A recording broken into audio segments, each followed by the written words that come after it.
반갑습니다. 말씀과 함께 하루를 시작하는 주님의 백성들을 예수님의 이름으로 축복합니다. 하나님께서 오늘 우리에게 주신 말씀은 느헤미야 13장 15절에서 31절까지입니다.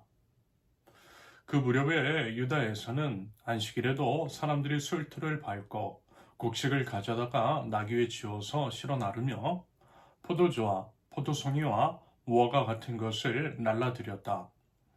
안식일인데도 사람들이 이런 여러 가지 짐을 지고 예루살렘으로 들어오는 것이 나의 눈에 띄었다. 나는 안식일에는 사업하는 일을 하지 말라고 경고하였다.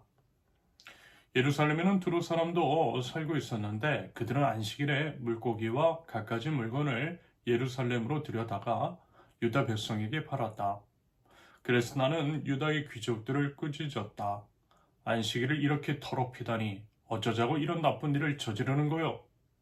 당신들의 조상도 똑같은 일을 하다가 우리와 우리 도성이 모두 하나님의 재앙을 받지 않았어? 당신들이야말로 안식일을 더럽혀서 하나님이 이스라엘 위에 진노를 내리시도록 하는 장본인들이요. 나는 안식일이 되기 전날은 해거름에 예루살렘 성문의 그림자가 드리우면 성문을 닫도록 하고 안식일이 지나기까지 문을 열지 못하게 하였다. 나는 또 나를 돕는 젊은이들을 성문마다 세워서 안식일에는 아무것도 드리지 못하게 하였다. 그 뒤로는 장사하는 이들과 갖가지 물건을 파는 상인들이 예루살렘 성 밖에서 자는 일이 한두 번 있었다. 나는 그들도 꾸짖었다. 어찌하여 당신들은 성 밑에서 잠을 자고 있어? 다시 한 번만 더 그렇게 하면 잡아드리겠소. 그랬더니 그 다음부터 안식일에는 그들이 한 번도 나타나지 않았다. 나는 또 레위인들에게 몸을 깨끗하게 하고 와서 성문마다 지켜서 안식일을 거룩하게 지내라고 하였다. 나의 하나님, 내가 한 이 일도 기억하여 주십시오. 그지없이 크신 주님의 사랑으로 나를 너그러이 보아주십시오. 그때 내가 또 보니 유다 남자들이 아스돗과 암몬과 모압의 여자들을 데려와서 아내로 삼았는데 그들 사이에서 태어난 아이들의 절반이 아스돗 말이나 다른 말은 하면서도 유다 말은 못하였다. 나는 그 아버지들을 나무라고 저주받을 것이라고 하면서 야단을 치고 그들 가운데 몇몇을 때리기도 하였으며 머리털을 뽑기까지 하였다. 그런 다음에 하나님을 두고서 맹세하게 하였다. 당신들은 당신들의 딸들을 이방 사람의 아들에게 주지 마시오. 당신들과 당신들의 아들들도 이방 사람의 딸을 아내로 데려와서는 안 돼요. 이스라엘 왕 솔로몬이 죄를 지은 것도 바로 이방 여자와 결혼한 일이 아니오. 어느 민족에도 그만한 왕이 없었어. 그는 하나님의 사랑을 한 몸에 받았으며 하나님은 그를 온 이스라엘의 왕으로 삼으셨어. 그러나 그마저 죄를 짓게 된 것은 이방 아내들 때문이요. 이제 당신들이 이 이방 여자들을 아내로 데려와서 이렇게 큰 잘못을 저지르며 하나님을 거역하고 있는데 우리가 어찌 보고만 있을 수 있어? 대제사장 엘리아십의 손자인 요야다의 아들 가운데 하나가 호론 사람 산발랏의 사위가 되었기에 나는 그 자를 내 앞에서 얼씬도 못하도록 쫓아냈다. 나의 하나님, 그들을 잊지 마십시오. 그들은 제사장 직을 더럽히고 제사장과 레위 사람의 언약을 저버린 자들입니다. 나는 제사장들과 레위 사람들에게 묻은 이방 사람의 부정을 모두 시기한 뒤에 임무를 맡겨 저마다 맡은 일을 하게 하였다. 또 사람들에게 때를 정하여 주어서 제단에서 쓸 장작과 처음 거둔 소산을 바치게 하였다. 나의 하나님, 나를 기억하여 주시고 복을 내려 주십시오. 아멘. 느헤미야 마지막 시간입니다. 어제 말씀을 나누었던 것처럼 예루살렘 성벽을 재건하고 백성들과 함께 언약을 새롭게 한 지 얼마 지나지 않아 느헤미야가 페르시아의 왕 아닥사스다 왕을 만나고요. 다시금 예루살렘으로 돌아왔을 때 그는 충격적인 현실과 마주하게 되었지요. 이런 상황에서의 느헤미야가 단행한 마지막 계약은 하나님의 백성으로서의 거룩함에 관한 것이었습니다. 첫째, 안식일의 회복 15절부터 22절까지입니다. 느헤미야가 보니 유다 사람들이 안식일에 술틀을 밟고 곡식을 가져다가 나귀 실어 나르며 포도주와 포도송이와 무화과 같은 것들을 예루살렘으로 날아들이고 있었습니다. 심지어는요, 두로 사람들이 예루살렘에서 상례기를 하고 있었다라고 그래요. 한마디로 안식일을 거룩하게 지키라는 하나님의 명령을 어기고 있었다라는 거죠. 그러면서 안식일은요, 하나님께서 6일 동안의 창조 사역을 완수하신 후에 쉼을 가지셨던 것을 기념하는 날이자 과거 이스라엘이 이집트에서의 종살이로부터의 해방을 기억하는 날입니다. 그런다고 할 때 안식일의 준수는 우리의 생존이라고 하는 것이 우리의 노력이 아니라 전적으로 하나님의 은혜에 달려 있음을 고백하는 신앙 고백이라고 할 수 있겠습니다. 그런 의미가 있는 안식일을 준수하지 않은 것은요, 하나님에 대한 믿음을 저버린 것이고요, 하나님의 은혜를 망각한 것이었습니다. 하나님이 아니라 자기 능력대로 살아가겠다라고 하는 일종의 배교적인 행위, 바로 그것이었어요. 당연히 이 문제에 대해 느헤미야는 귀족들을 꾸짖습니다. 17절과 18절을 보시면 안식일을 이렇게 더럽히다니 어쩌자고 이런 나쁜 일을 저지르는 거요.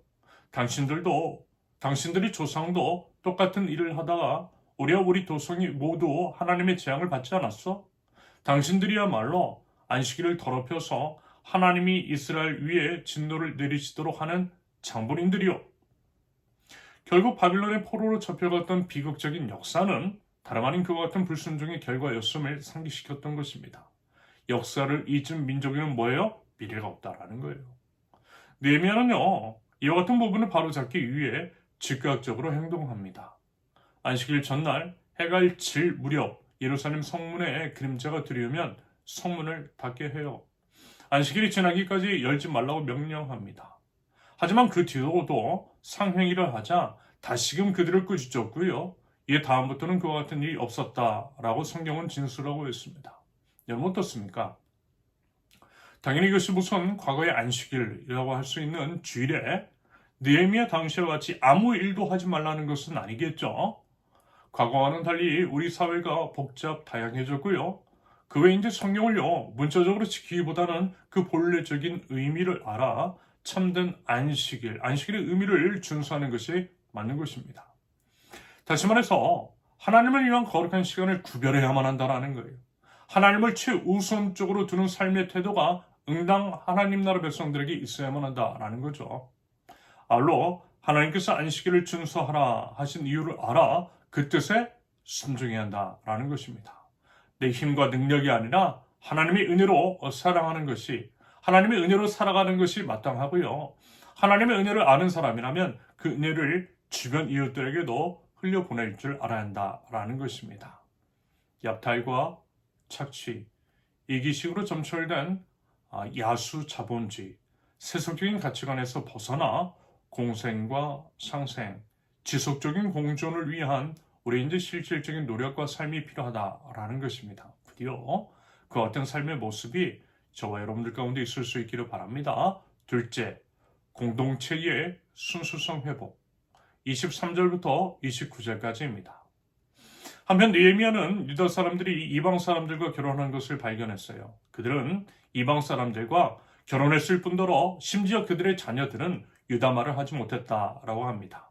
여러분, 언어는요, 문화와 신앙을 전달하는 기본적인 매체이죠. 자녀들이 유다말을 하지 못한다라고 하는 것은요, 하나님의 말씀을 이해하지 못한다는 거예요. 하나님 나라 공동체로서의 정체성을 잃어가고 있다라고 하는 것을 의미합니다. 느헤미야는 솔로몬의 예를 들어서 그것의 위험성을 경고하고요. 호론 사람 산발랏의 사위가 되었던 대제사장 엘리야십의 손자를 쫓아내 버림으로써 공동체의 순서성을 회복하고자 노력했습니다. 여러분 어떻습니까? 우리의 마음가짐과 자세, 세속적인 것들, 하나님의 거룩을 해치는 것들을 용인하고 그것들이 이제 아무렇지도 않은 듯 넘어가는 태도가 우리에게 있는 것은 아닌지, 그렇게 이제 신앙인으로서의 정체성을 점점점 그렇게 이제 잃어가고 있는 것은 아닌지 되돌아볼 수 있기를 바랍니다.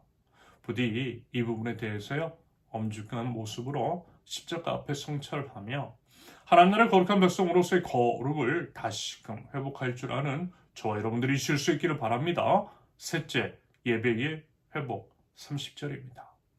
본문인지 30절을 보시면요.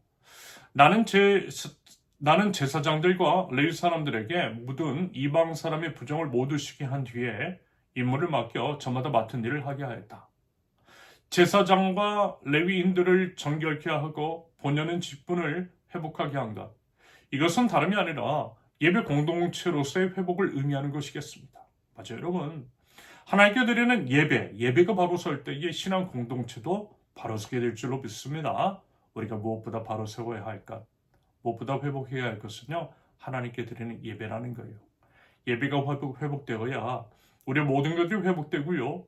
예배는 이와 같은 영적인 원리를 알아 예배 회복에 힘을 기울였던 것입니다. 여러분, 우리는요, 하나님 나라 백성입니다. 하나님 나라 백성은요, 하나님 나라 백성다움이 있어야 합니다. 하나님 나라 백성다움은요, 하나님의 말씀에 준수하고 하나님의 말씀대로 살며 하나님을 온전히 예배하는 것에서 드러납니다. 그렇다면요, 우리는 과연 하나님 나라 백성다운지 우리 스스로 한번 자신에게 물어볼 수 있기를 바랍니다. 이 부분에 대한 진지한 성찰과 회개를 통해서요, 다시금 우리 신앙의 경계를 세워나갈 줄 아는 하나님 나라 백성들, 하나님 나라 백성으로서의 정체성을 회복해 나가는 저와 여러분들 모두 되실 수 있기를 예수님의 이름으로 축원합니다. 함께 기도합니다. 하나님 아버지, 하나님 나라 백성으로서 저희들 하나님의 말씀을 생명과 같이 여기고 그것을 삶 가운데 준수하고 행하며 하나님 나라 백성다움을 드러낼 수 있도록 주님, 저희를 인도하여 주시옵소서.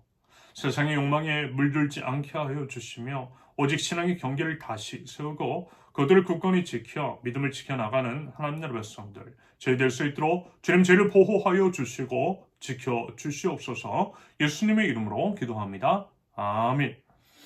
하나님께 손을 주신 말씀과 각자의 기도 제목을 놓고 우리 잠시 기도합니다.